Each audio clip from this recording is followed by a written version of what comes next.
Simplesmente o livro mais importante que eu já li em toda a minha vida.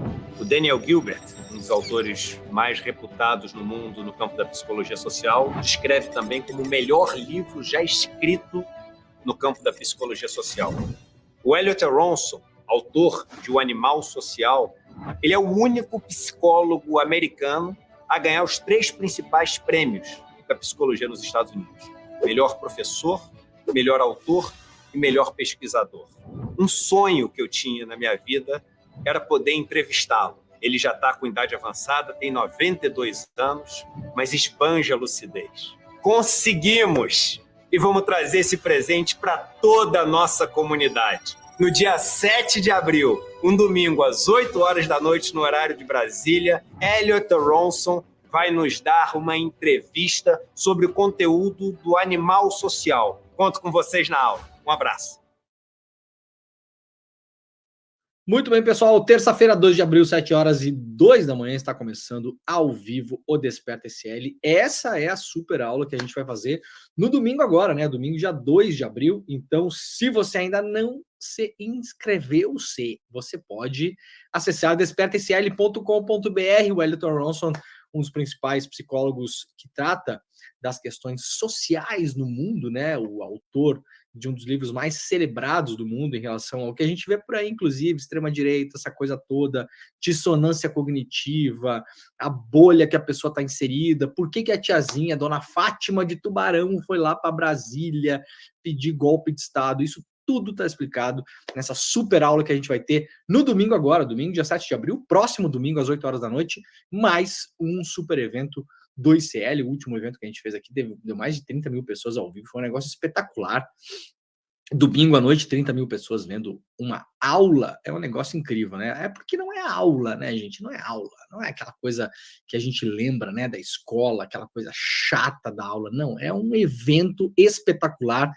Inscreva-se, evento único no Brasil, exclusivo do ICL e grátis, tá bom? despertasl.com.br. Se você não está ligado e não está ligado ainda, por favor, já faz a sua inscrição e fique com o seu e-mail prontinho lá para receber o link no domingo, dia 7 de abril. Beleza? Bom, vamos lá então. Bom dia, porque o programa está começando. Bom dia para quem nos acompanha lá em Gonçalves, Minas Gerais, Macapá, lá no Amapá. Bom dia da Itália. Bom dia também de São Paulo. Bom dia, pessoal que nos acompanha lá em Itanhaém, na Bahia, em Barcelona, na Espanha, Angra dos Reis, Itumbiara, Goiás, Vitória da Conquista, também na Bahia, São Paulo, capital, Nova Viçosa, na Bahia também, bastante Bahia hoje. Aliás, a gente está ao vivo em Salvador, Grande Salvador, pela TV Quirimurê. Se você quiser nos assistir pela TV, pode aí ligar sua TVzinha, aquela velha, boa TVzinha, né? TV aberta lá na Bahia, TV aberta em São Paulo também, TVT, em São Paulo, na Grande São Paulo, também estamos ao vivo no Bom e Velho Radinho. Então, bom dia para quem nos acompanha na Rádio Brasil Atual e também na Rádio Heliópolis. Muito bom dia, Heliópolis. Bom dia para o pessoal que nos acompanha lá no Rio de Janeiro, pessoal de Jundiaí, pessoal também de Imbuia, Santa Catarina. Onde mais? Imperatriz, no Maranhão. Onde mais? Florianópolis, Porto Alegre, galera que está lá em Saratoga Springs, em Nova York, que é o caso da nossa telespectadora Marta, que está aqui nos acompanhando no chat. Natal, Rio Grande do Norte. Olá do Japão, diz o José Caldeira. Então, bom dia, boa tarde, boa noite, boa madrugada para todo mundo que está nos acompanhando em vários lugares do mundo aí, porque esse bom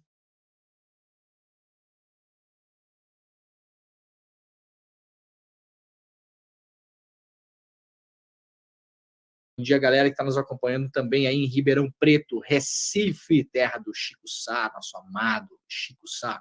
Araruama, Rio de Janeiro, Ribeirão Preto, São Paulo, Valinhos, São Paulo. Onde mais? Rio Claro, Minas Gerais. Piquete, São Paulo. Essa cidade eu não conhecia. Sempre bom ver cidades que a gente não conhece por aqui. E Barcelona, na Espanha. E vamos pegar mais 3 cidades aqui e depois temos muita coisa no programa de hoje. Curitiba, no Paraná, Porto Alegre, Rio Grande do Sul e Itamonte, sul de Minas Gerais. Muito obrigado pela companhia. Está nos acompanhando pelo YouTube, por gentileza, deixe o seu like, ative o sininho, assine os canais, deixe seu comentário no chat, mas principalmente, compartilhe este programa. Se você não quiser fazer nada disso, ou quiser fazer uma coisa só, compartilhe este programa. Pega ali, clica no link compartilhar, manda no grupo do Zap, manda na lista de e-mail, manda, posta na rede social, avise as pessoas que nós estamos online todo dia, ao vivo, das 7 às 8 da manhã. Este é o Desperta ICL, com as principais notícias do Brasil e do mundo, claro, e a gente ajuda também a explicar um pouco as coisas que estão acontecendo por aí. Olha só, gente, uma notícia muito legal, que é o seguinte. Ontem, nós começamos aqui no ICL uma vaquinha. Tá meio esquisita essa minha luz hoje aqui, né? Não?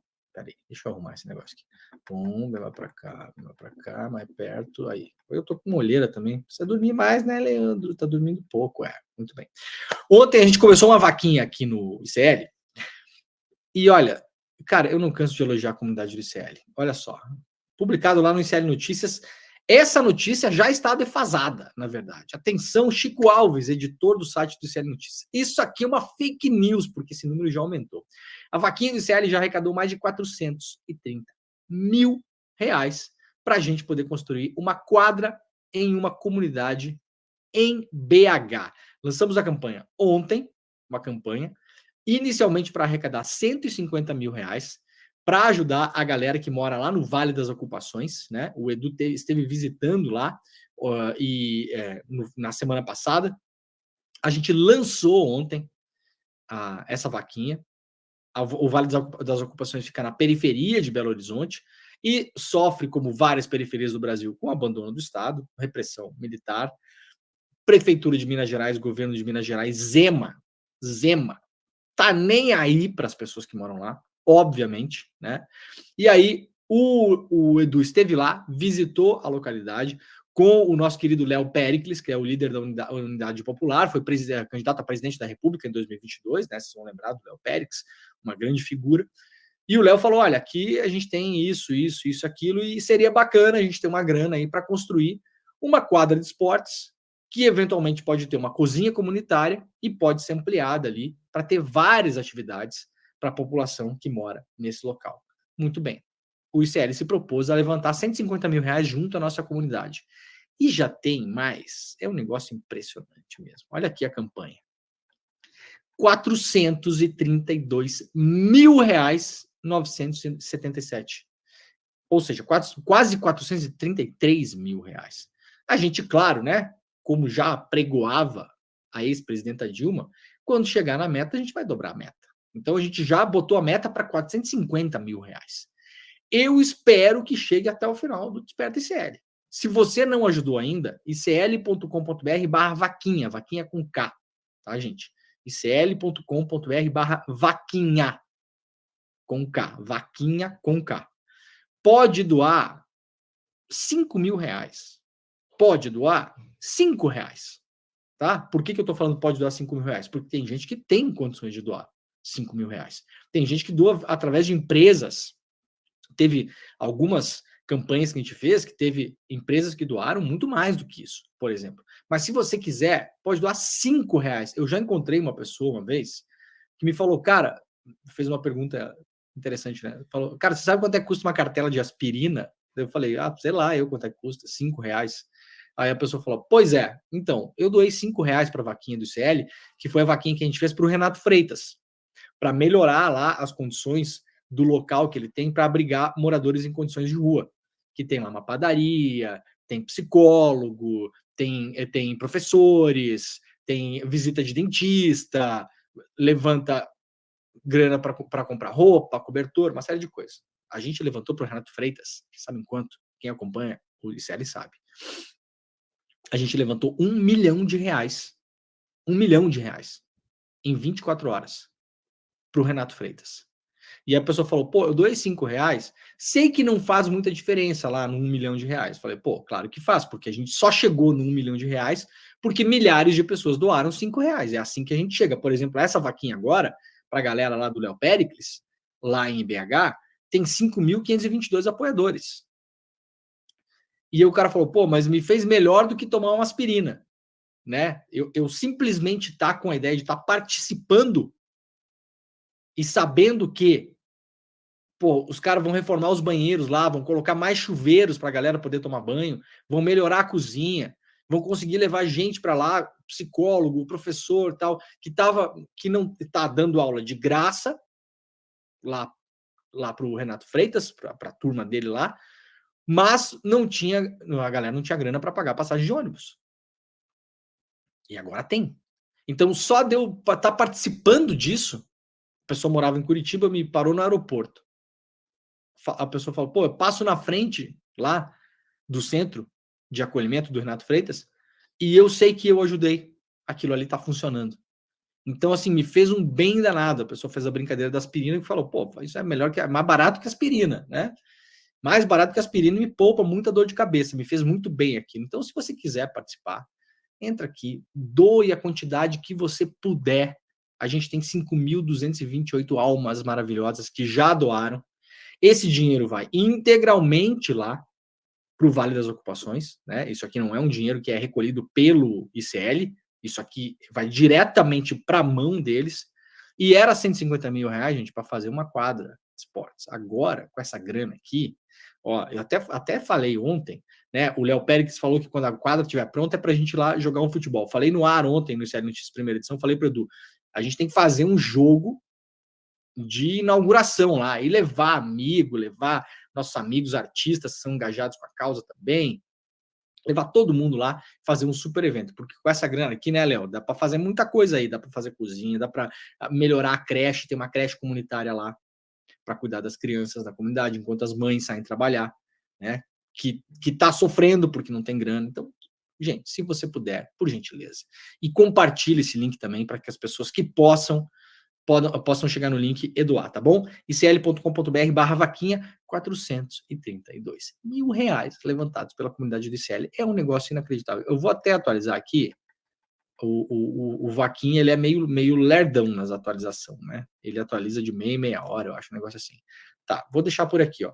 No final do programa a gente volta para ver quanto que tá esse valor, tá bom? Beleza, então. Vamos lá? Ó, no iclnoticias.com.br, a tal da prova de vida. Saiba quais são as novas regras e evite ficar sem aposentadoria. O procedimento era para comprovar que aposentado ou pensionista está vivo e para continuar recebendo os benefícios. Então, se você tem na sua família, ou se você é aposentado ou pensionista, essas regras mudam a toda hora, tá? Então, dá uma olhada lá no iclnoticias.com.br para entender qual que é a da prova de vida, porque se você não fizer essa prova, é capaz de você ficar sem a sua aposentadoria ou pensão, tá bom? A matéria de serviços está publicada lá no nosso site. Justiça do Rio de Janeiro suspende pagamento de 581 mil reais em férias a Domingos Brazão. A segunda vara da Fazenda Pública do Tribunal de Justiça do Rio de Janeiro decidiu suspender o pagamento de 581 mil reais referentes a férias acumuladas de Domingos Brazão no Tribunal de Contas do Estado do Rio de Janeiro. O montante se refere aos anos de 2017 até 2022. No período, Brazão ficou afastado do cargo por suspeita de fraude e corrupção. Ele e outros 4 conselheiros do TSE ficaram presos temporariamente em 2017 após a Operação Quinto do Ouro da Polícia Federal, fazendo um desdobramento da Lava Jato. A decisão é da juíza Georgia Vasconcelos, que atendeu a ação popular protocolada pelo deputado federal Tarcísio Mota. Nela é pedida a anulação do ato do TSE do Rio de Janeiro, que concedeu o direito acumulado ao conselheiro Domingos Brazão. O Brazão aí é o apontado como sendo um dos 2 mandantes do assassinato da Marielle Franco. A magistrada determinou que o TSE do Rio de Janeiro seja intimado com urgência sob pena de responsabilização criminal. Defiro o pedido liminar para suspender todos os efeitos da decisão da presidência do TSE, que deferiu o pedido de Domingos Brazão de conversão em pecúnia do período de férias, ou seja, pagar a grana para ele no tempo que ele estava afastado. Afastado e, em um determinado momento, preso. Aí ficou com férias acumuladas. A presidência do Tribunal de Contas do Estado, esse Tribunal de Contas é um negócio que eu vou contar para vocês, né, gente? Os caras botam qualquer qualquer Zé Ruela lá, é indicação política 100% e é cargo vitalício. Chegou lá, pegou, vai até o final da vida, vai até se aposentar. Segundo a decisão da juíza, 2 incisos do artigo 11 do Estatuto dos Servidores Públicos do Estado do Rio de Janeiro não permitem o pagamento das férias acumuladas para o brasão. Observe-se nesses incisos que é exigida a absolvição ou inocência do servidor público, o que ainda não ocorreu, porque não se tem notícia do julgamento dos processos que culminaram no afastamento do conselheiro. Ou seja, o cara ia receber R$500 mil de férias acumuladas de um período que ele ficou afastado do tribunal, sendo que durante um período, deste período, ele estava preso. Para que ele pudesse receber isso, ele teria que ser inocentado, segundo a lei, e o presidente do Tribunal de Contas do Estado foi lá e decidiu pagar. Aí eu me pergunto, sinceramente, não acontece nada com esse presidente? Doutora, como é que é o nome da juíza aqui? Doutora Georgia Vasconcelos, a lei não consegue alcançar o presidente do TCE? Porque o cara claramente descumpriu uma norma. Não é? Ele não poderia ter dado essa autorização. E deu. E aí, não acontece nada com o cara? O Estado não pode processar esse cidadão? É um negócio inacreditável, né? Ainda bem que o Tarcísio Mota se atentou, foi lá, fez a ação e a justiça atendeu ao pedido.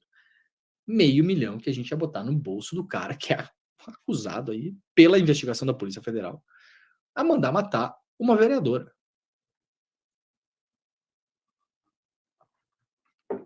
Se o Tarcísio Mota não vê, o negócio ia ser pago e ninguém ia ficar sabendo, né? Pressão de Netanyahu fez parlamento de Israel aprovar lei que pode banir a emissora Al Jazeera. Olha aí, a única democracia do Oriente Médio. Ai, porque Israel é a única democracia do Oriente Médio. O parlamento de Israel aprovou nesta segunda-feira projeto de lei que permite o fechamento sumário de empresas estrangeiras de notícia que representem risco à segurança do país. Ou seja, pode mandar embora todo mundo, né? Não é só Al Jazeera. Pode mandar embora BBC, The Guardian, pode mandar embora todo mundo, né? Opa, você aí está publicando coisas que representam risco à segurança do país. Com a aprovação, o primeiro-ministro de Comunicações podem ordenar o fechamento das redes estrangeiras que operam em Israel e confiscar equipamentos das empresas. Olha aí, a única capitalismo do Oriente Médio confiscando empresa, o capitalismo, a única democracia, né? Ai, a Al Jazeera prejudicou a segurança de Israel, participou ativamente do massacre de 7 de outubro. Olha a acusação que Netanyahu fez no Twitter em relação ao Al Jazeera. A Al Jazeera participou ativamente do massacre de 7 de outubro. Incitou contra os soldados das Forças Armadas israelenses. Bom, não há dúvida, né, de que parece que vão mandar a Al Jazeera embora, né? O canal terrorista Al Jazeera não transmitirá mais de Israel, acrescentou o Netanyahu ontem. Netanyahu está desesperadamente procurando alongar essa guerra em todas as frentes de batalha possíveis, porque é o que resta para ele, porque depois é só sair da vida pública e tomara que ele seja preso, inclusive. Olha, lá em São Paulo, o secretário de Segurança, o Derrite, prepara projeto que pode aposentar 40% da cúpula da PM do Estado. O secretário de Segurança Pública de São Paulo, Guilherme Derrite, prepara um projeto de lei que prevê a implantação de novas regras para aposentadoria compulsória na Polícia Militar. E, se aprovado, deve mandar imediatamente para a reserva cerca de 40% dos coronéis, 25 dos 63 existentes. A medida é vista por integrantes da PM e especialistas em segurança como uma nova ofensiva contra o grupo de coronéis que resiste ao avanço da politização dos principais postos da PM, que atualmente tem cerca de 80 mil homens e mulheres. Procurada, a Secretaria de Segurança confirmou a veracidade do documento ao qual a Folha teve acesso, mas disse que se trata de uma versão antiga e que, por hora, não há nenhuma mudança definida. A pasta não enviou nenhuma versão mais atualizada do texto. O Tarcísio está mexendo na PM, desde que ele entrou, né? Para mudar o comando da PM. E a gente sabe que tipo de comando o Tarcísio vai querer colocar ali. Militares afirmaram à reportagem que já aguardam medida desde fevereiro, quando o secretário movimentou 34 coronéis da corporação e exonerou o número 2 da PM, o coronel José Alexander de Albuquerque Freixo, considerado um dos mais respeitados oficiais da PM paulista. Sérgio Moro, vamos lá para o caso do Moro. O relator vota pela absolvição do senador e julgamento é suspenso. Ah, mas então o Moro vai ser absolvido. Calma, jovem Padawan, que a gente vai explicar tudo aqui. Fica tranquilo. Vocês sabiam que o Deltan Dallagnol ganhou de 6-0 no TRE do Paraná? Não sabia, né? Então é bom assistir o Desperta para ficar sabendo, né? A pessoa vem roendo os dentes, morrendo de raiva. É para ficar com raiva do que aconteceu ontem no Paraná, principalmente em relação ao voto do relator? Olha, você pode ter o sentimento que você quiser em relação ao nobre relator do TRE do Paraná. Eu não fiquei com raiva do relator ontem. Assisti o voto todo dele. Aliás, vou comentar o voto no ICL Notícias primeira edição daqui a pouquinho, a partir das 8 horas da manhã. A gente vai mostrar lá 2 trechos do vídeo do voto, que eu não mostrarei aqui, vou só dar o spoiler, a gente mostra lá no N1. Eu não fiquei com raiva do voto do relator ontem. Eu fiquei com vergonha. Eu estava assistindo a sessão, tive que sair. Fui ver o voto do relator depois. Quando eu comecei a ver o voto do relator, o relator não é uma figura conhecida, né? Não é um rosto conhecido das minhas intimidades. Eu achei que era o advogado do Bolsonaro. Achei que era o advogado do Moro. Achei que era o advogado, assim, do Mourão. Doutor, com todo respeito. Com todo respeito. O senhor engoliu ontem as manifestações da defesa do Moro e nem mastigou. Engoliu sem mastigar. Eu fiquei com vergonha vendo o voto ontem. Mesmo. Vou mostrar lá no ICL Notícias primeira edição os trechos que me fizeram passar vergonha, ter vergonha alheia, né? O desembargador Luciano Carrasco Falavinha Souza, relator das ações da cassação do Moro lá, votou pela absolvição do parlamentar. Após o voto, o ministro José Rodrigo Sadi pediu vista. O julgamento será retomado no dia 10 de abril. De acordo com Falavinha, não há sustentação nos argumentos da ação que aleguem que Moro teria cometido excessos na pré-campanha à presidência nas eleições de 2022. Não se vê nada de relevante ou excessivo, disse o relator. E a ação inviabiliza qualquer tipo de candidatura depois da pré-campanha presidencial, criando obstáculos que nem a Constituição prevê. Olha, eu vou comentar mais isso, tá? Mas vamos só dar um resumão disso aqui. O voto me causou vergonha alheia, o voto, tá? Primeiro, vou explicar depois lá no ICL Notícias primeira edição, mostrando os vídeos, que fica mais fácil da gente conversar. O Deltan Dallagnol, no TRE do Paraná, na sua ação de cassação, ganhou por 6-0, tá? Então, não quer dizer nada. Não era esperado que no Paraná o Moro fosse ter algum tipo de derrota. A briga depois se dá no TSE. Eu falei ontem com os advogados que são os responsáveis pela ação, que moveram a ação contra o Moro. Liguei ontem para eles. E eles falaram que não vão nem esperar o julgamento terminar, eles já estão preparando recurso para o TSE.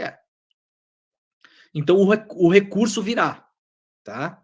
Isso é uma garantia. O recurso, aconteça o que acontecer aqui no Paraná, os advogados que prepararam a ação farão um recurso para o TSE. E o caso, eles têm, depois que terminar o julgamento no Paraná, eles têm 3 dias para o recurso. Obviamente o recurso já está pronto, né? Porque você não vai sair correndo preparar um documento em 3 dias. O recurso já está pronto. Claro que farão recurso com base também nas argumentações dos votos, então o recurso está pronto com lacunas, né? Aí você vai lá depois, pega a argumentação, deixa bonitinho, encaminha. E há uma expectativa de que ainda esse ano, claro, o Sérgio Moro seja julgado no TSE. Repito, Deltan Dallagnol ganhou de 6-0 no Paraná. Tá? Então calma vocês, calma. Ontem, como eu falei para vocês, começou o início do fim da carreira política do Moro. Pelo menos por enquanto, né? E ainda acho que é isso, tá bom? Vamos deixar a coisa andar, porque não vai ser de hoje para amanhã. Advogados do PT e do PL dizem que voto do relator contra a cassação de Moro foi complacente e equivocado.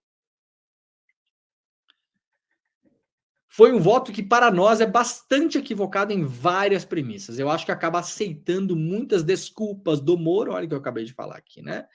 Para apagar o caminhão de dinheiro que injetou na sua pré-campanha, disse o Luiz Eduardo Pessininho, advogado do PT, que representou ontem o PT na ação.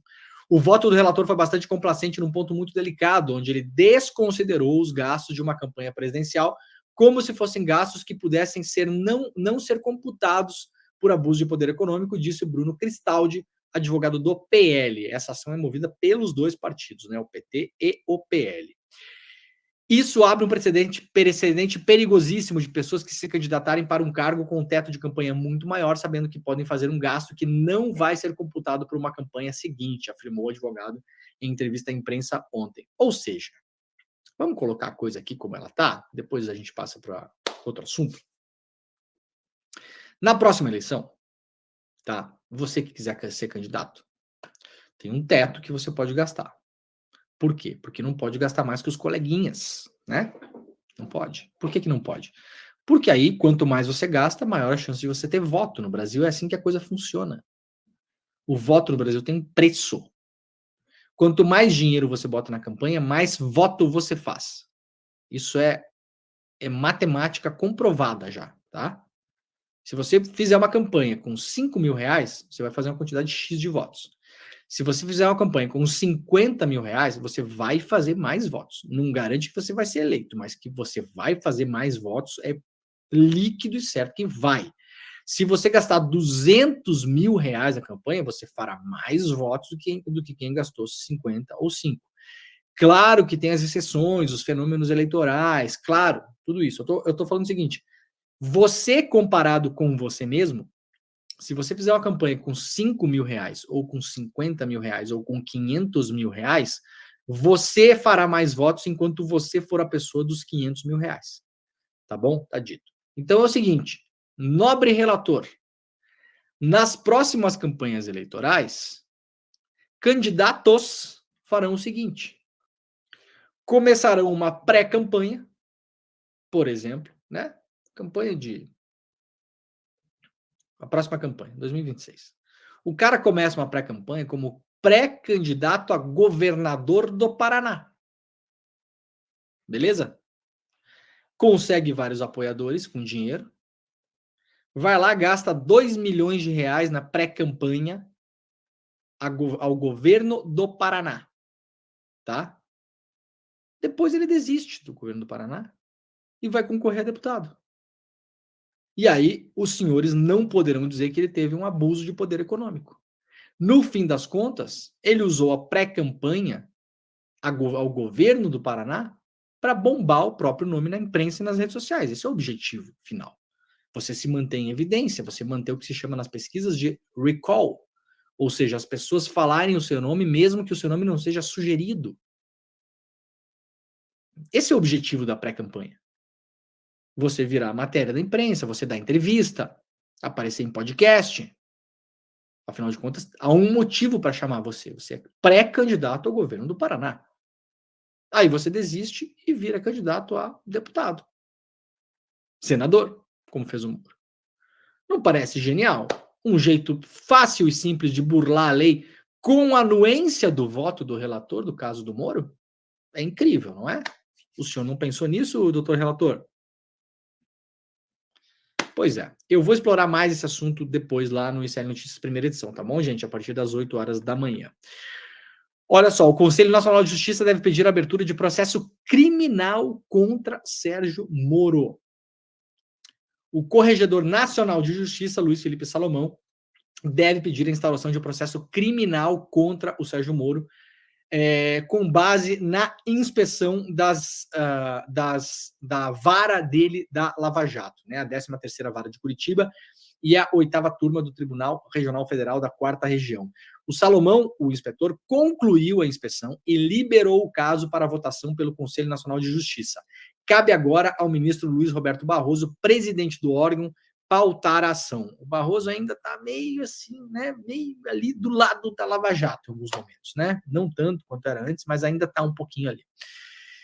Como informaram o apresentador André Sadia e o repórter Reinaldo Turolo Júnior na Globo News, a Polícia Federal vem colaborando com o CNJ na apuração de supostos crimes cometidos na gestão de recursos financeiros da 13ª Vara, que era a vara do Sérgio Moro. O relatório parcial de agosto do ano passado, o CNJ apontou que houve uma má gestão caótica no controle do dinheiro proveniente dos recursos de delação premiada e leniência. Envolvidos na investigação afirmam que a conclusão da correção será mais dura e trará indícios consistentes da prática de delitos que precisam ser apurados. Ou seja, o dinheiro que passou pela 13ª Vara, com os acordos de colaboração. Lembram dos famosos 452 quatrilhões de reais recuperados pela Lava Jato? Lembram? Cada dia era um número, né? Teve jornalista aí que chegou a falar em 1 bilhão, 2 bilhões, sei lá. Jornalista aí conhecido, né? Conhecido. Não é dos amalucados, é dos conhecidos. Lembram dessa grana? Pois é, essa grana passou pela mão do Sérgio Moro. E muita gente vem se perguntando nos últimos anos onde foi parar esse dinheiro. Onde foi parar o dinheiro, de fato? O Conselho Nacional de Justiça fez uma inspeção e a conclusão preliminar é que, de fato, parte desse dinheiro teve uma gestão caótica. Ou seja, é possível que Moro logo torne-se réu em um processo criminal, e aí sim isso pode levar o Moro para a cadeia, se ele for condenado, né? Processo criminal, a depender dos crimes que sejam enquadrados ali, não sabemos ainda. A coisa pode ficar feia para o Moro. A gente ainda não tem acesso ao relatório dessa correção, é uma coisa que está sendo mantida em sigilo absoluto, não vazou nada até agora, impressionante. Impressionante quando sequer não vaza, né? Fica curioso isso. Que deveria ser a regra, aliás, não pode vazar esse tipo de coisa. Mas eu acho que logo a gente vai ter acesso a isso e vai trazer para vocês aqui no Desperta, tá bom? Fiquem ligadas, fiquem ligados. Olha, gente, uma notícia muito boa. Eu comentei ontem, aliás, no ICL Notícias primeira edição também. Para mim, um dos julgamentos do STF, um dos mais importantes, eu diria, das últimas décadas, sem exagerar. Sem exagerar. Claro, o STF teve julgamentos aí mais midiáticos, que chamou a atenção de todo mundo. Não é o caso desse, mas o julgamento ser midiático não significa que ele é realmente importante, e ele não ser midiático não significa que ele não seja importante. Então, o STF ontem formou maioria para, de uma vez por todas, dar a interpretação oficial. A partir de agora, não tem mais o que eu acho, tá? Não tem mais Ives Gandra Martins fazendo parecer jurídico vagabundo. E deve cobrar uma grana por esses pareceres também, né? Vamos combinar, né, doutor? O senhor deve fazer um dinheiro com esse bando de parecer para a extrema-direita no Brasil, que é um negócio impressionante, né? Como dizia um imperador romano, o dinheiro não tem cheiro, né? Pecunia non olet, né? Não importa de onde vem, né? O filho do imperador falava para ele, acho que era o Vespasiano, falava: pai, mas você vai colocar imposto no xixi de Roma? O imperador queria cobrar imposto do xixi, que era recolhido na cloaca, a cloaca máxima de Roma, né? Porque aquele xixi era recolhido muitas vezes, recolhido para extrair ureia, e a ureia era usada nos curtumes, para o couro, né? Para fazer principalmente armadura dos soldados. E outras coisas mais, né? Para cavalo, tudo. E aí o imperador falou: não, mas eu vou cobrar porque, meu filho, dinheiro não, pegou conta a lenda, né? Pegou monte de moedas e pediu para o filho dele cheirar a moeda. Ele falou, cheira isso aqui. Tem algum cheiro? O filho falou, não tem cheiro de nada, né? Porque o imperador falou assim, meu filho, porque dinheiro não tem cheiro, não importa de onde vem o dinheiro. Né? Se a gente vai ter que cobrar imposto do xixi das pessoas, não importa, o dinheiro vai cair no caixa aqui, no nosso caixa. Né? Tem gente aí que assim, dinheiro não tem cheiro mesmo. É parecer jurídico para lá, vai bora. Derrubar a Dilma, vai parecer jurídico. Golpe de Estado, parecer jurídico. Até que o Ives Gandra esses dias falou que realmente parece que houve uma tentativa de golpe de Estado no Brasil. Parece. Tem uma impressão, assim, de leve que parece que houve, né? Mas, enfim, o STF formou maioria para dar uma interpretação final nessa história do artigo 142 da Constituição, que os golpistas usaram durante muitos anos no Brasil como o tal do poder moderador. Vocês lembram disso, né? As faixas célebres que eram usadas nas passeatas do Bolsonaro, na frente dos quartéis, tal, que era... Lembram? As pessoas não pediam golpe militar, porque pedir golpe militar é meio feio, né? Você tem que dar, assim, um verniz para a coisa, né? Não pode, não vai lá pedir golpe, né? Você não vai anunciar um assalto, né? A galera não queria anunciar o assalto. A galera queria chamar de outro nome. Então era intervenção militar constitucional. Lembram das faixas? Queremos uma intervenção militar constitucional. Baseado no quê, meu filho? No artigo 142. Mas o que diz lá? Lá diz o seguinte: quando a coisa virar uma bagunça, as Forças Armadas vão lá para fazer uma faxina. É isso que diz no artigo 142. Dizia isso no artigo 142, gente? Não, nunca disse isso. Nunca esteve escrito. Claro que não. Mas o artigo é mal redigido mesmo. Né? É mal redigido. E tudo bem, os caras estavam lá, ditadura militar acabando, tinha que fazer uma Constituição, aquela zona toda, beleza, não dá para deixar tudo perfeito também. Né? A nossa Constituição é boa. Né? Mas esse artigo ele é ruim. Ele é ruim.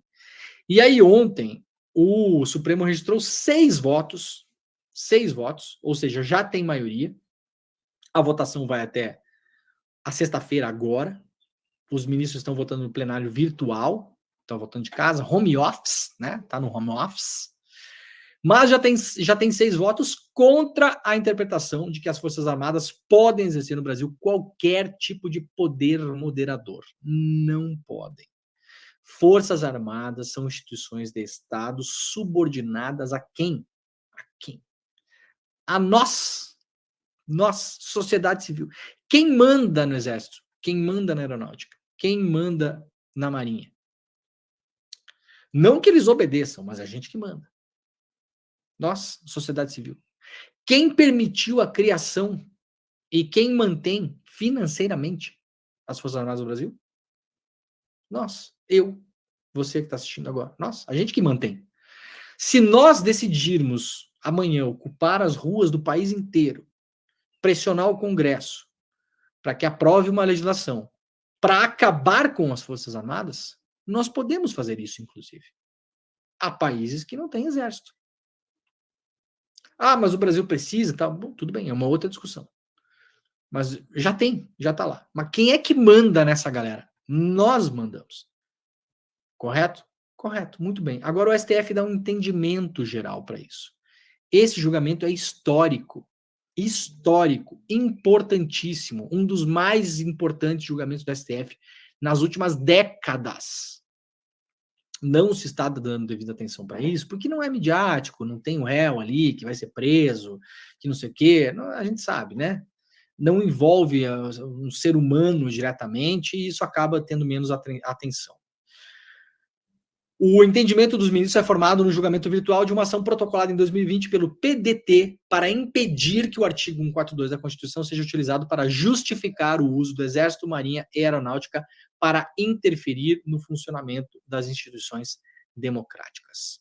Os ministros julgam a ação de forma definitiva. Em 2020, o relator do caso, o Fux, concedeu a liminar para que o artigo 142 não autorizasse intervenção de nenhum tipo das Forças Armadas nos 3 poderes. Pelo dispositivo, os militares estão sob a autoridade do presidente da República e se destinam à defesa da pátria e à garantia dos poderes constitucionais. Quais são os poderes que temos no Brasil, meus queridos? Executivo, legislativo e judiciário. 3 poderes. 3, não tem 4 poderes. Não tem executivo, legislativo, judiciário e forças armadas. Não existe isso, não é um poder. Vocês recebem ordem. Tá bom? Ordem. A suposta tese do poder moderador foi alardeada pelo ex-presidente Jair Bolsonaro para justificar eventuais medidas contra outros poderes durante seu governo. Outros poderes, não, os poderes, né? Porque as Forças Armadas não são um poder, então não é contra outros poderes, é contra poder, os poderes. Até o momento, prevalece o voto do Fux. Para o ministro, o poder das Forças Armadas é limitado e exclui qualquer interpretação que permita a intromissão de funcionários nos 3 poderes da República. Eu sugiro que vocês vejam o voto do Dino e o voto do Gilmar Mendes, que são votos históricos nesse julgamento histórico. Então, de agora em diante, definitivamente, estamos com 15 mil pessoas acompanhando este programa ao vivo pela internet, mais a galera da Rádio Brasil Atual, da Rádio Heliópolis, da TVT, da TV Quirimurê, tá? Então, o Desperta está chegando na audiência das TVs por assinatura de notícias do Brasil. Sabiam disso? Estamos chegando. A gente vai chegar, logo, logo. Você agora, definitivamente, vai mandar para o seu tio, vai pegar este link aqui, vai mandar para o seu tio Bolsonaro e falar, olha aqui, ó, acabou o papinho de vocês, né? Eles vão falar que o STF é comunista e vão continuar falando bobagem, tá? Mas agora temos o entendimento firmado pelo STF. Essa discussão acabou. Acabou. Qualquer presidente da República que assumir o poder hoje, que seja um maluco como o Bolsonaro, um vagabundo como o Bolsonaro, um otário como o Bolsonaro, um pilantra como o Bolsonaro, que desejar levantar esse papo, não há mais margem para discussão. Porque antes havia margem para discussão. Infelizmente, o artigo é mal redigido e havia margem para a gente ter essa discussão. Uma discussão idiota, mas tinha uma margem para os idiotas continuarem sendo idiotas. Agora, os idiotas não têm mais essa margem porque está decidido pelo Supremo Tribunal Federal. Muito bem. Bom, né, gente? Falando em militares, uma reportagem bem interessante lá da BBC News Brasil, famílias famintas e mães desdentadas, o retrato da miséria na ditadura que ficou escondido nos arquivos do IBGE. Não tinha violência na ditadura, não tinha miséria, não tinha fome, não tinha, sabe por quê? Porque os caras mentiam pra gente, porque os caras escondiam as coisas, porque os caras mocosavam os arquivos que a gente podia ter acesso, porque os caras faziam censo e divulgavam só o que interessava. Então, se você viveu na época da ditadura e ainda tem a ideia de que na minha época tudo era bom, tem 2 coisas acontecendo com você. Primeiro, importante, você era criança e toda criança acha que na época que era criança era legal, tá? Não adianta ficar velho e continuar burro também, né? Porque essa coisa me irrita, tá bom? Não adianta envelhecer e continuar burro. Envelhecer serve para alguma coisa, a pessoa ficar um pouco menos burra. Eu tento todos os dias aqui, tento ficar um pouquinho menos burro. Eu acordo todo dia e penso, hoje o que faremos, Leandro, para que a gente possa ficar um pouquinho menos burro do que éramos em relação a ontem? E aí a gente faz alguma coisa, tá? Então, eu gostava da época da ditadura porque a gente brincava na rua porque tu era criança, cara. E quando a gente é criança, a gente faz essas coisas. Não se brinca mais na rua no Brasil, não se brinca mais na rua em vários lugares do mundo por uma coisa chamada processo de urbanização.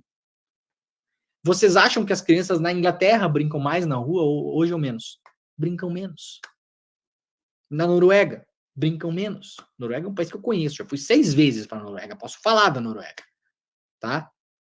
As pessoas brincavam mais na rua na época que você era da ditadura militar, porque não tinha internet, porque não tinha videogame, porque não tinha televisão, porque não tinha nada para fazer dentro de casa, tá bom? Então, primeira coisa, porque tu era criança, cara. Daí tu vai achar que tudo era melhor na época que tu era criança. Óbvio. E segundo, porque os militares mentiam para você. Então, você acreditou numa mentira. Você foi um otário, foi enganado. Ainda dá tempo de voltar para trás e falar, nossa, realmente, os caras me fizeram de otário, mas agora eu entendo o que está acontecendo. Tá? E para ficar um pouco menos burro hoje, pode ir lá na BBC News Brasil e ler a matéria da BBC. O Brasil vivia na época, né, o tal do milagre econômico, que hoje, aliás, revisto pelos dados atuais, mostra-se que de milagre não foi nada, nada. Quando o IBGE foi para a rua, colocou 1.200 pesquisadores para investigar o consumo das famílias do país, em especial a alimentação. Foi feito um estudo no Brasil, entre 74 e 75, que acompanhou 55 mil residências em todos os estados, para entender os hábitos alimentares dos brasileiros, né? Tinha uma campanha até chamada Abra a Porta para o IBGE, que a atriz Regina Duarte era a garota propaganda dos militares, né? Já lá atrás, já ninguém se espanta com a Regina Duarte, depois indo para o governo Bolsonaro. E aí, essa base de pesquisas, ela vai para o governo. Olha aqui a Regina Duarte, ó. Abra a porta para o IBGE. Conhecendo os hábitos da família brasileira, fica mais fácil planejar uma vida melhor para todos. Porém, o estudo foi mocosado, meus camaradas. Mocosado. Foi escondido, tá tudo aqui, né? A distribuição do estudo foi restrita para alguns órgãos só, distribuíram poucas cópias, olha aqui, ó. Colocaram o estudo como confidencial, estão vendo aqui, ó? Olha que beleza. Isso aqui é ditadura militar, gente. Olha aqui, que saudade. Nessa época, sim, que era bom. Estudos dos dados não estruturados do ENDEF, que é esse estudo que foi feito, e sua integração com os dados quantificados do IBGE. Ou seja, os caras fizeram um estudo, foram lá, 55 mil famílias para entender se a pessoa está comendo, se não está comendo, se a pessoa tem dente na boca, se não tem dente na boca. Esse era o estudo que foi feito. Olha o carimbão aqui, ó, que bonito, ó. Pum! Confidencial.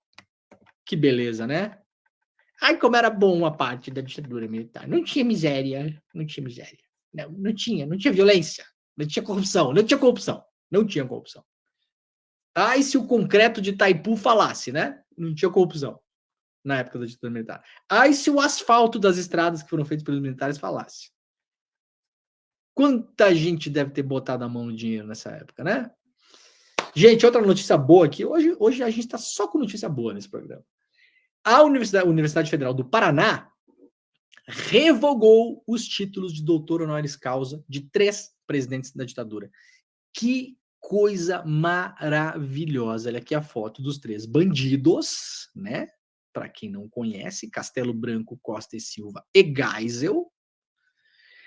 A Universidade Federal do Paraná revogou ontem os títulos de doutor honoris causa concedidos a Humberto Castelo Branco, Arthur da Costa e Silva e Ernesto Geisel, 3 dos 5 presidentes da ditadura militar no Brasil. O Conselho Universitário, parabéns. O Conselho Universitário votou para caçar a honraria concedida aos militares. A reunião de ontem durou pouco mais de 2 horas e meia. Uma análise em documentos históricos encontrou registros nas atas do Conselho Universitário que confirmam a concessão dos títulos. Castelo Branco foi homenageado em 31 de julho de 64. O golpe tinha sido em abril. Ou seja, 2 mesinhos depois do golpe, o cara já ganhou o título. O que é isso aí? Também é reitor, né? Reitor, conselho puxa-saco de milico que vai lá, ai, vem cá, general. Deixa eu segurar um pouquinho no seu saquinho e vou te dar um títulozinho. Aí a Universidade Federal do Paraná, pum, foi lá e caçou. O Costa Silva ganhou em setembro de 68, ano do AI-5, quando as prisões, tortura e desaparecimento começaram a ficar piores. Fechamento de redação de jornal, aquela coisa toda, né? Então, claro, por que não, né? 68, quando a coisa piorou mesmo, o que a Universidade Federal do Paraná fez? Vamos dar um título para o Costa e Silva, claro, para preservar nossa liberdade acadêmica, né? E o Geisel ganhou em 76, com entrega em janeiro de 81. Para o reitor da Federal do Paraná, a revogação dos títulos foi medida necessária. Ricardo Marcelo da Fonseca lembrou que os 3 presidentes foram articuladores e executores centrais das políticas de repressão durante a ditadura militar, além de condutores de regimes de força que levaram adiante horrores, tortura, mortes e supressão de direitos, de liberdades e da própria democracia. Parabéns, doutor reitor Ricardo Marcelo da Fonseca. Momento é de reafirmar compromisso com o futuro, completou Fonseca. Ele também citou a memória das pessoas que sofreram as injustificáveis violências da ditadura. Precisamos assegurar que as novas gerações que entrem pelos portões da Universidade Federal do Paraná sintam-se sempre mais conectadas com os melhores valores democráticos. Precisamos ser melhores amanhã do que somos hoje. Parabéns para o reitor. E olha, gente, eu estou realmente orgulhoso do que muita gente da sociedade civil brasileira está fazendo em relação a esses 60 anos do golpe. Está acontecendo muita coisa importante. Muita coisa importante. A despeito de o governo Lula ter cancelado muitas coisas que aconteceriam, a sociedade civil como um todo ignorou. Achei maravilhoso isso. Maravilhoso. Vamos lá para mais um dia de pessoas enchendo o meu saco no chat. Eu vou dizer para vocês o seguinte, gente. Eu, em relação a esse caso, a gente tem que ter compromisso com causas, não com pessoas. Sabe por quê, gente? Porque pessoas erram. Quando você tem um compromisso, assim, inalienável, incondicional, a pessoa faça o que ela quiser, você está apoiando, para começo de história, você nem amigo da pessoa é. Nem amigo da pessoa é.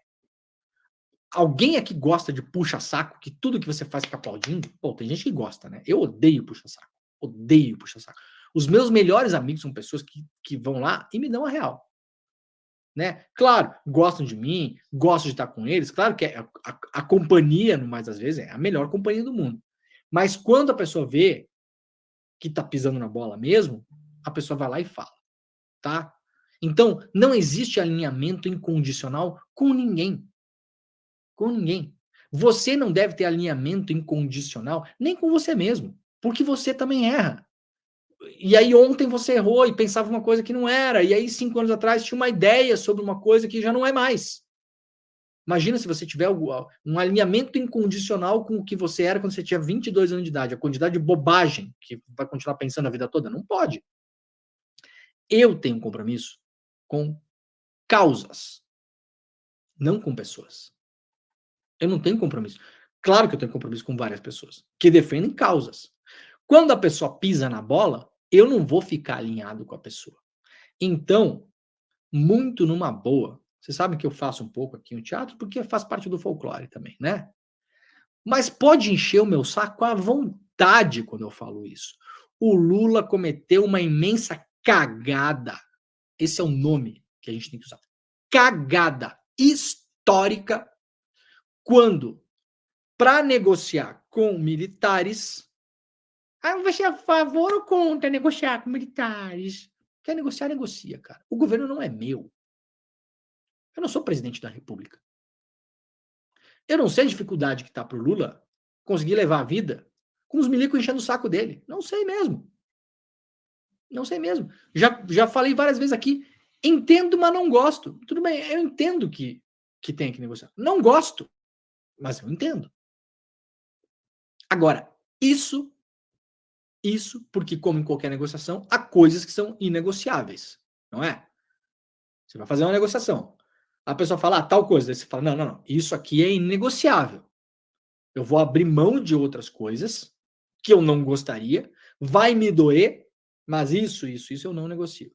O Lula jamais poderia ter negociado a memória, a história, que é uma história corrente até hoje, a dor de famílias que não encontraram corpos de pessoas que desapareceram e foram mortas até hoje, a dor de famílias que nunca viram os algozes que mataram os seus familiares irem para a cadeia.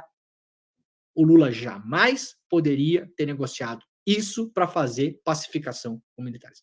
Jamais. Jamais. E eu vou falar isso sempre que eu quiser. E você pode não gostar, e pode me xingar ali, e pode falar, o demônio sabe mais que o Lula. Não, eu não sei mais que o Lula, gente. Não sei mais que o Lula. Eu sei o que eu sei. Eu sei o que eu sei. E eu não gosto. E muita gente não gosta. Muita gente não tá gostando. Então, eu tô orgulhoso da sociedade civil brasileira que, apesar do Lula, se organizou. Tem muita coisa saindo por aí. Teve não só a passeata na rua, tem muita reportagem que está saindo, tem atitudes, olha a atitude da Universidade Federal do Paraná. Louvável. Porque não se mexe com isso impunemente também. Vai ter um monte de reaça bolsominion, que é aluno da faculdade, que vai encher o saco do reitor. E dane-se. Dane-se. Os caras foram lá e compraram a briga. Ah, não é fácil mexer nessas coisas. Não, não é fácil, gente. Nada é fácil na vida, tá? Fácil é ficar sentado na beira de uma piscina molhando o pé. Isso é fácil. Todo o resto é mais difícil. É meio difícil de fazer as coisas mesmo. Não é fácil. Nada é fácil. Tá bom? Foi lá e fez. Tem podcast saindo, tem documentário, tem assim, ó, muita coisa acontecendo. Eu espero que pelo menos o governo federal, em algum momento, tá? Acho que não é pedir muito, tá? Reinstaure a comissão de mortos e desaparecidos da ditadura, que foi fechada pelo Bolsonaro. Porque ainda não terminou a apuração sobre os crimes da ditadura. A Argentina mandou para a cadeia 1.181 pessoas. A imensa maioria militares, mas também civis. Continua prendendo gente até hoje. Semana passada eu li uma notícia aqui. Mandou para prisão perpétua mais 3. Um tinha, sei lá, 80 e picos anos, sei lá quantos anos tinha. Cadeia. Demorou, é tarde, tudo bem, demorou. Também não é fácil apurar os crimes da ditadura. Porque os caras, como a gente viu no caso do IBGE, escondiam as coisas. Queimava documento. Tem uma cena clássica do fim da ditadura militar, dos caras queimando a documentação do DOPS em Porto Alegre. Queimava o documento, sumia com o documento, e jogava no fundo do mar, sei lá o que fazia. Né? Mas puniu. Sabe quantas pessoas foram presas no Brasil? Presas, tá? Presas. Julgada, condenada e presa no Brasil. Por crimes cometidos durante a ditadura? 0. 0. Então não me venha com lero-lero de deixar no passado, de remoer passado, de agora que tem que olhar para o futuro, porque 64 é uma continuidade de 61. 61 é uma continuidade da tentativa de derrubar o Vargas. E o 8 de janeiro é uma continuidade de tudo isso. E a derrubada da Dilma. E o tweet do Vilas Boas, quando tinha uma chance do Lula sair da cadeia. Tá bom? Muito bem. Parabéns para a Universidade Federal do Paraná. Tomara que crie aí um exemplo para outras universidades. Se deram o título de doutor honoris causa para essa gente nojenta, repugnante, bandida, que retirem esses títulos, por gentileza. Beleza? Ó, para encerrar muito rapidamente aqui, uma matéria publicada pela Folha de São Paulo. Maior parte da imprensa brasileira apoiou o golpe de 64. Jornais defenderam deposição de João Goulart, presidente democraticamente eleito. Na verdade, não é uma matéria, né? É um artigo publicado pelo Oscar Pilagallo, que é um jornalista, autor de vários livros aí sobre a história da imprensa brasileira. E para rememorar aqui, um post publicado pelo Mário Magalhães, o célebre autor do livro Marighella, com 19 capas de jornais e revistas em 64, mostrando que sim, a imprensa brasileira apoiou o golpe militar. Está aqui o jornal Extra, né? Povo e governo superam a sublevação comunista. Tem vários aqui, Correio da Manhã, Diário Carioca, Diário da Noite, vários não existem mais, né? Mas eu gosto muito da manchete histórica aqui a Folha de São Paulo, né? Do Estadão. Cadê? Aqui, ó. Essa, para fechar o programa de hoje, vamos lá, vamos deixar em tela maior aqui. O Estado de São Paulo. Manchete do Estado de São Paulo, o Estadão, não tá muito diferente hoje em dia, não, né?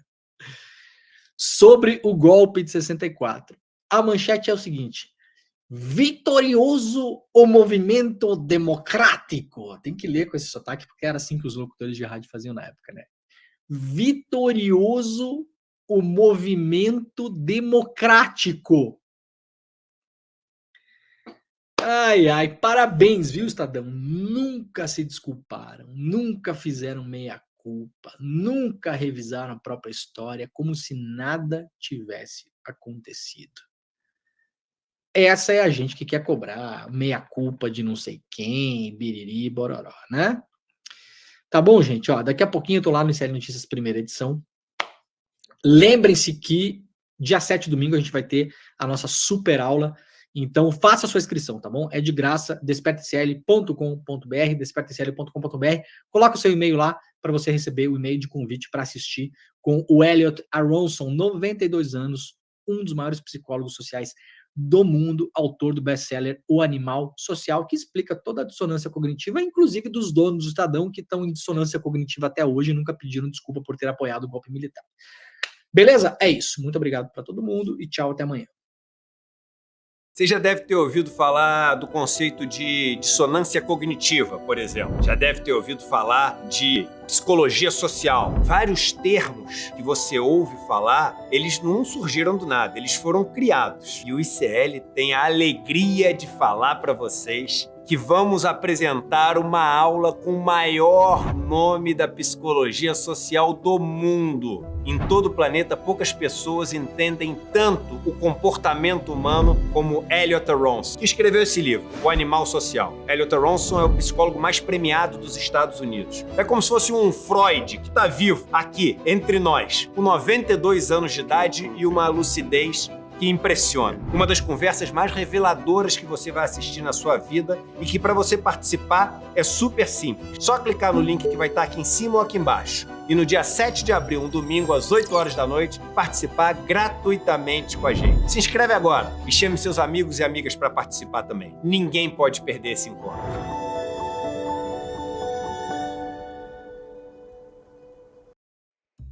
Depois do ex-presidente Bolsonaro ter tido o passaporte retido numa operação da Polícia Federal, ele foi passar 2 noites na Embaixada da Hungria. Essa história está dando o que falar. Hoje, no Em Detalhes, a gente vai falar sobre isso com o advogado Rafael Valim, para entender melhor essas implicações jurídicas desse caso. E também porque muitos juristas estão avaliando que Bolsonaro era numa tentativa de refúgio político para escapar de uma prisão. É hoje, depois do ICL Notícias primeira edição, às 10h30 da manhã. Te espero.